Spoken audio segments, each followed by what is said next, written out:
अब electric dipole का dipole moment भी हमें निकालना होता है, तो डायपोल मोमेंट अगर हमें निकालना है तो P का फॉर्मूला होता है Q into 2L।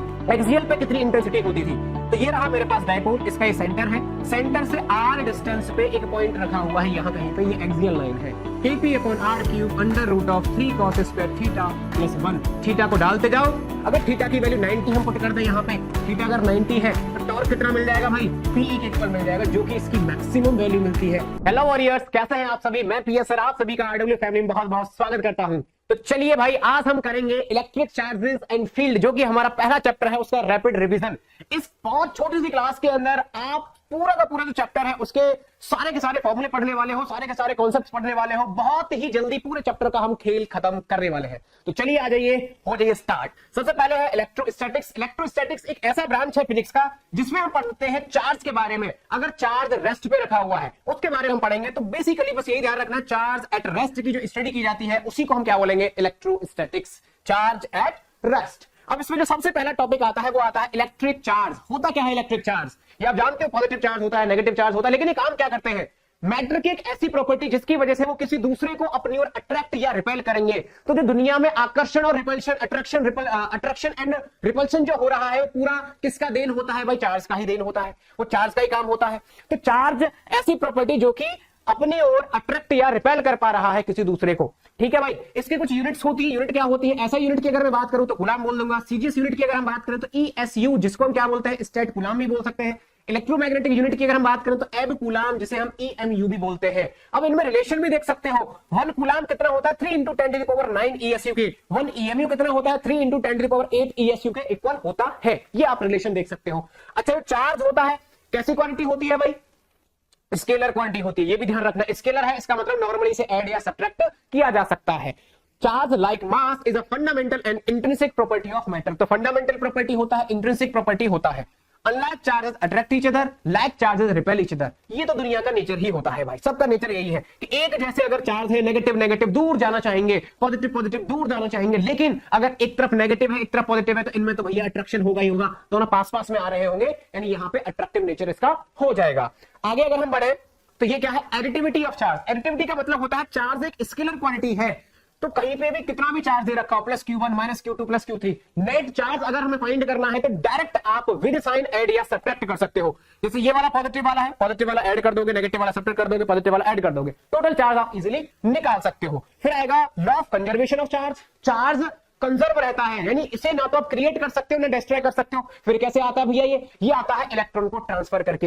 एक ऑब्जेक्ट से दूसरे ऑब्जेक्ट में इलेक्ट्रॉन को ट्रांसफर कर दो, जिसमें से इलेक्ट्रॉन बाहर निकले उस पे पॉजिटिव आ जाएगा, जिसमें इलेक्ट्रॉन गए उस पे नेगेटिव आ जाएगा। जैसे कि ये मेरे पास एक ऑब्जेक्ट है, ये मेरे पास एक दूसरा ऑब्जेक्ट है, यहां से मैंने इलेक्ट्रॉन ट्रांसफर किए। एक इलेक्ट्रॉन निकाला तो इस पे +E आ जाएगा, इस पे -E। 2 इलेक्ट्रॉन निकाले तो इस पे +2E, इस पे -2E आएगा। ऐसे ही अगर मैंने n इलेक्ट्रॉन ट्रांसफर कर दिए तो यहाँ पे +NE आएगा और यहाँ पे -NE आएगा। यानी चार्ज हमेशा क्वांटाइज्ड रहता है। क्वांटाइज का क्या मतलब होता है कि Q इक्वल होगा हमेशा +-NE के फॉर्म में। तो Q इज इक्वल टू होता है +-NE, जो कि इसकी बहुत ही ज्यादा इंपॉर्टेंट प्रॉपर्टी मानी जाती है, क्वांटाइजेशन ऑफ चार्ज। एंड क्या है? कितने इलेक्ट्रॉन ट्रांसफर किए गए? E क्या है? 1.6 × 10⁻⁻19 कूलम।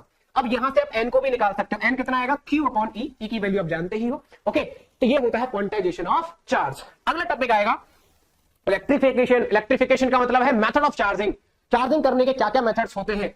तो चार्जिंग बाय फ्रिक्शन, फ्रिक्शन की वजह से चार्ज कर सकते हैं, कंडक्शन की वजह से कर सकते हैं और इंडक्शन की वजह से कर सकते हैं। फ्रिक्शन की वजह से कैसे करेंगे? अगर मेरे पास कोई भी 2 डिफरेंट ऑब्जेक्ट है, 2 डिफरेंट ऑब्जेक्ट अगर हमें दे रखे हो और उन्हें हम रबिंग कर दें तो एक में से दूसरे वाले में इलेक्ट्रॉन ट्रांसफर हो जाते हैं, जिससे कि चार्ज जनरेट हो जाएगा वहां पे। जैसे इस रॉड पे पॉजिटिव चार्ज आ गया है, इस पर नेगेटिव चार्ज आ गया है, फ्रिक्शन की वजह से सीधा सा हमारा मेथड है, सीधा सा आप उसे डिफरेंट ऑब्जेक्ट होंगे तो रबिंग कर दो, सीधे तरीके से आप उसे चार्ज कर सकते हो। ठीक है भाई। अगला है हमारा चार्जिंग बाय कंडक्शन। कंडक्शन का क्या मतलब होता है?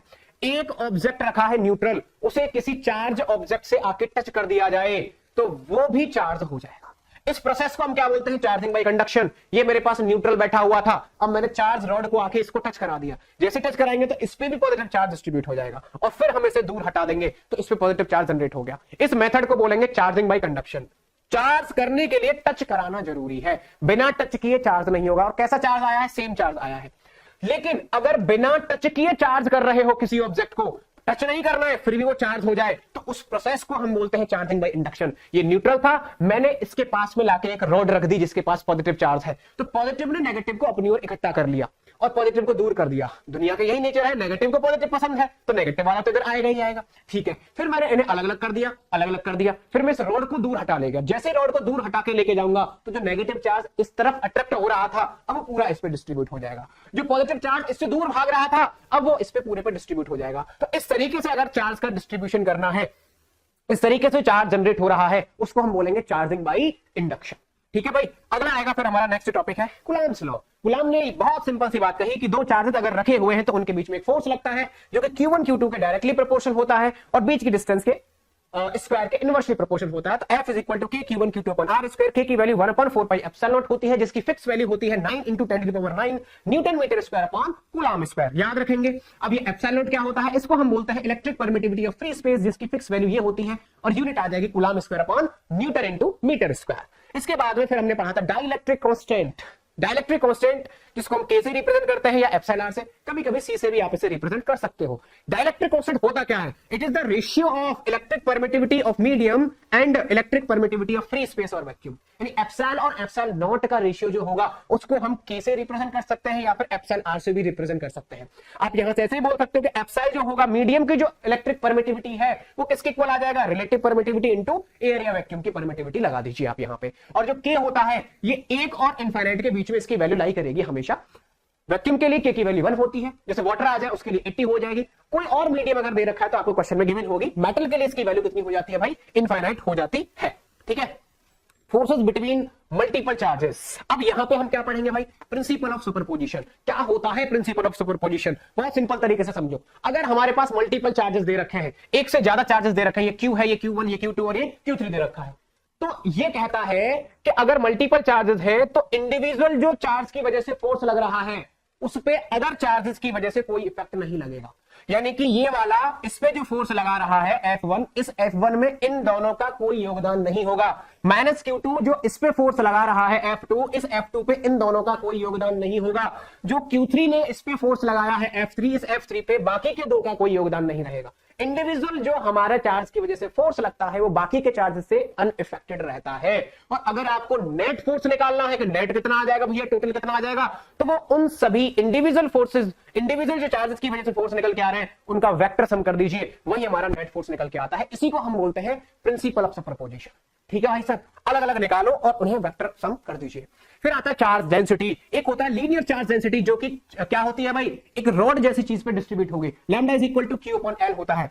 अगर सरफेस में चार्ज का डिस्ट्रीब्यूशन है तो surface charge density sigma is equal to Q upon A आ जाएगा, एरिया पे चार्ज का डिस्ट्रीब्यूशन। और अगर वॉल्यूम पे चार्ज का डिस्ट्रीब्यूशन निकालना है तो rho is equal to Q upon V आ जाएगा।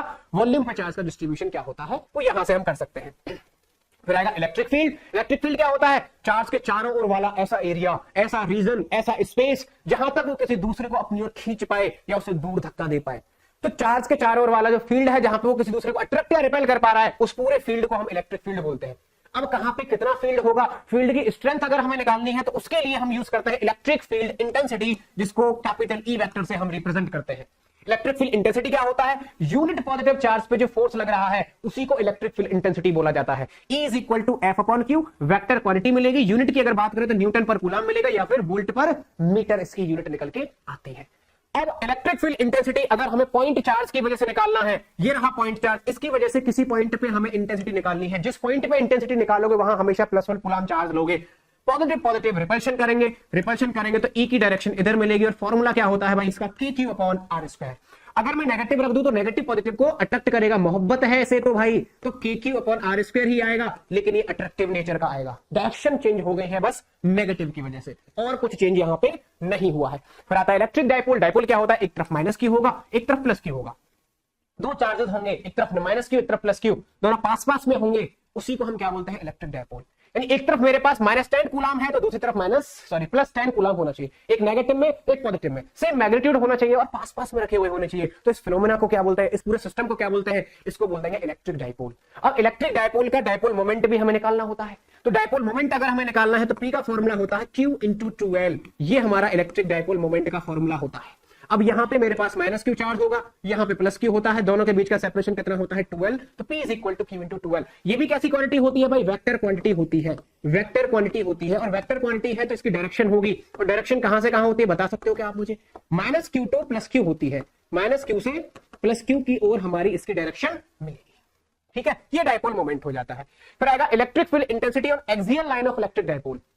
एक्सियल पे कितनी इंटेंसिटी होती थी, तो ये रहा मेरे पास डायपोल, इसका ये सेंटर है, सेंटर से r डिस्टेंस पे एक पॉइंट रखा हुआ है यहां कहीं पे, ये एक्सियल लाइन है। तो एक्सियल लाइन पे इंटेंसिटी अगर हमें फाइंड करनी होती है तो इसका जो फॉर्मूला आया था याद है आपको कितना था? 2kp/r³ था, सबको याद होना चाहिए, एक्सियल पे ये होता है। अगर हमें ये इक्वेटोरियल लाइन पे पूछ लिया जाए भाई, तो इक्वेटोरियल पे कितना आया था, डायरेक्शन इधर हो गई थी, और ई कितना निकल के आ रहा था, kp/r³ हमारा निकल के आ रहा था, इस तरीके से हमें मिला था। और मैं कह दूं ना जी हमें तो ना एक्सियल पे चाहिए ना इक्वेटोरियल पे, हमें तो यहां से एक ऐसा पॉइंट है जो थीटा एंगल पे है, तो वहां इंटेंसिटी का फॉर्मूला होता था kp/r³ √3 cos square theta plus 1। Theta को डालते जाओ ई की वैल्यू निकलती आएगी, थीटा को डालते जाओ ई की वैल्यू निकलती आएगी। ठीक है भाई साहब, फिर ये तो वही आ गया इक्वेटोरियल वाला, और ये सब मैंने आपको वही अभी बताया है। फिर आएगा यूनिफॉर्म इलेक्ट्रिक फील्ड में अगर कोई डायपोल रखा है तो उस पर टॉर्क कितना होता था, क्या होता था उसका फॉर्मूला, क्या याद है आपको? टाउ इज इक्वल टू होता था P vector cross E vector, क्या आपको याद है? और टाउ हमने निकाला था PE sin थीटा से, यस और नो बोलना पड़ेगा। और अगर हमारा थीटा की वैल्यू 0 हो जाती थी या थीटा की वैल्यू 180 हो जाती थी तो टॉर्क हमारा कितना हो जाता था, 0 हो जाता था। If theta is equal to 0 और थीटा इज इक्वल टू 180 तो साइन 0 या साइन 180 की वैल्यू कितनी होती थी, 0 हो जाती। तो उस कंडीशन में टॉर्क 0 होता था। अगर थीटा की वैल्यू 90 हम पुट कर दें यहाँ पे, थीटा अगर 90 है तो टॉर्क कितना मिल जाएगा भाई, PE के इक्वल मिल जाएगा, जो कि इसकी मैक्सिमम वैल्यू मिलती है। तो कब टॉर्क मैक्सिमम होगा, कब टॉर्क 0 होगा, सारी चीजें आप यहां से निकाल सकते हो। फिर हमने पढ़ा था इलेक्ट्रिक फ्लक्स। फ्लक्स कुछ नहीं होता, बस क्या होता है, किसी भी क्रॉस सरफेस से पास करने वाली जो इलेक्ट्रिक फील्ड लाइंस होती है उसी को फ्लक्स बोलते हैं। अगर किसी सरफेस से बंद पृष्ठ से एक इलेक्ट्रिक फील्ड लाइन जा रही है तो फ्लक्स कितना हो जाएगा, 1 हो जाएगा। 2 जा रही है तो फ्लक्स 2 हो जाएगा, 3 जा रही है तो 3 हो जाएगा। और इसे हम फाई से रिप्रेजेंट करते हैं, और फाई का जो फॉर्मूला होता है वो होता है phi is equal to E vector dot E vector, जिसे मैं ओपन करके क्या लिख सकता हूं, EA cos थीटा भी हम इसे लिख सकते हैं। कैसी क्वांटिटी होती है सरकार, ये स्केलर क्वांटिटी होती है, स्केलर क्वांटिटी होती है। थीटा की वैल्यू अलग अलग डालते जाओ, फ्लक्स की अलग अलग वैल्यू जो है आते जाएंगे। तो क्योंकि cos थीटा जो थीटा है, cos थीटा की वैल्यू पॉजिटिव जब जब होगी तो फ्लक्स पॉजिटिव आ जाएगा, जब जब नेगेटिव होगी तो फ्लक्स नेगेटिव भी आ जाएगा, जब 0 होगी तब 0 भी हो जाएगा। 3 केसेस मैंने आपको बताए थे, वो आपको याद रखने हैं। थीटा की वैल्यू डालते जाओ, फ्लक्स हमारा अलग अलग निकल के आता जाता है। तो इस तरीके से आप फ्लक्स को निकाल सकते हो। फिर फ्लक्स को निकालने का एक गॉस साहब ने भी थ्योरम दे दिया, और इन्होंने क्या बताया कि कोई भी मेरे पास अगर बंद सरफेस है, क्लोज सरफेस है, तो क्लोज सरफेस के अंदर कितना भी चार्ज रखा हुआ हो, नेट चार्ज ये रखा हुआ है, तो इस क्लोज सरफेस से पास करने वाला जो फ्लक्स होता है फाई जो होगा वो इक्वल होता है उस टोटल इनक्लोज चार्ज को एप्सिलॉन नॉट से भाई साहब डिवाइड कर दो। यानी क्यू इंटरनल जो है वो 1/एप्सिलॉन से अगर मैं मल्टीप्लाई कर दूं इसको 1/एप्सिलॉन से, तो हमारा फ्लक्स निकल के आ जाता है। ये हमारे गॉस भाई साहब ने अपना लॉ दे दिया, phi is equal to Q internal upon epsilon. ध्यान यही रखना है, कुछ भी हो जाए आपको अंदर वाला चार्ज ही लेना है। अंदर वाला चार्ज कितना रखा है बस वो पुट करना है। चार्ज के ओरिएंटेशन पे डिपेंड नहीं करता है, शेप पे डिपेंड नहीं करेगा, चाहे वो छोटा हो बड़ा हो, कैसा भी सरफेस दे रखा हो उस पे डिपेंड नहीं करेगा। किस पे डिपेंड करता है, केवल और केवल अंदर वाले चार्ज पे। अंदर वाला चार्ज कितना है, इसे आप ऐसे भी लिख सकते हो कि phi is equal to integration of E dot dA is equal to Q internal upon epsilon naught. ये हमारा क्या होता है भाई साहब, गॉस का थ्योरम होता है। यहां से हमने गॉस थ्योरम किया था। अब गॉस थ्योरम के कुछ एप्लीकेशन भी थे बॉस, वो कौन कौन से एप्लीकेशन थे? एक हमने निकाला था इनफाइनाइट लॉन्ग स्ट्रेट वायर है, इनफाइनाइट नीचे से ऊपर तक जा रहा है, और उसकी वजह से r डिस्टेंस पे एक पॉइंट रखा हुआ है, वहां पे अगर हमें इंटेंसिटी फाइंड करनी है तो क्या याद है आपको क्या फॉर्मूला था? E is equal to 2k lambda upon r था। E is equal to 2k lambda upon r था। अगर आपकी ख्वाहिश है ना जी हमें तो k की जगह 1/4 पाई एप्सिलॉन नॉट लिखना है तो वो भी लिख लो भाई, यहां पे पुट कर दो, कोई दूसरा फॉर्मूला निकल के आ जाएगा। ठीक है, तो E is equal to 2k lambda upon r। अगर इनफाइनाइट शीट दे रखी हो, बहुत बड़ी सी, ऊपर तक जा रही है, नीचे तक आ रही है, इनफाइनाइट शीट दे रखी है, आगे तक जा रही है, पीछे तक आ रही है, इनफाइनाइट शीट की वजह से अगर मुझे इंटेंसिटी फाइंड करनी है तो फॉर्मूला आता था सिग्मा अपॉन 2 एप्सिलॉन नॉट, ये हो जाता था। इंटेंसिटी इस तरीके से निकालते हैं। सिग्मा क्या होता है भाई, यहां पे सरफेस चार्ज डेंसिटी होता है, सरफेस चार्ज डेंसिटी होता है। ये मैं अभी थोड़ी देर पहले ही आपको समझा के ही आया हूं, इस तरीके से कर सकते हैं। फिर आता है हमारा electric field due to a charge spherical shell. Shell अगर आ जाए तो इसके 3 केसेस बनते हैं। एक तो वो केस बनेगा जब पॉइंट हमारा बाहर रखा हुआ है, जब पॉइंट हमारा बाहर रखा है, यानी स्मॉल r इसकी रेडियस से अगर बड़ी हो जाए, स्मॉल r अगर रेडियस से बड़ा हो जाए तो पॉइंट बाहर हो जाएगा, और बाहर जब होता है तो फॉर्मूला होता है kq अपॉन r स्क्वायर। दूसरा फिर इसका केस बनता है जब पॉइंट इसके सरफेस पे आ जाए, सरफेस पे अगर आ जाएगा, ये पॉइंट उठा के सरफेस पे ले आओ तो स्मॉल आर और कैपिटल आर इक्वल हो जाएंगे। तो इस स्मॉल आर की जगह अगर मैं कैपिटल आर पुट कर दूं तो क्या हो जाएगा, के Q upon capital R square बन जाएगा। और तीसरा है हमारा, अगर अगर अगर अगर यहां पे पॉइंट को मैं अंदर ले जाऊं, तो जैसे ही मैं अंदर लेके आऊंगा पॉइंट को, यहां कहीं पे लेके आ गया, तो हमारा जो स्मॉल आर है वो कैपिटल आर से छोटा हो जाता है, और अंदर इंटेंसिटी कितनी होती है मेरे भाई, 0 हो जाती है। इस तरीके से हमारा पूरा पहले चैप्टर के जितने भी फॉर्मूले हैं वो पूरे आपको क्लियर हो चुके होंगे, जो कॉन्सेप्ट्स हैं मेन मेन वो सारे आपके क्लियर हो चुके होंगे।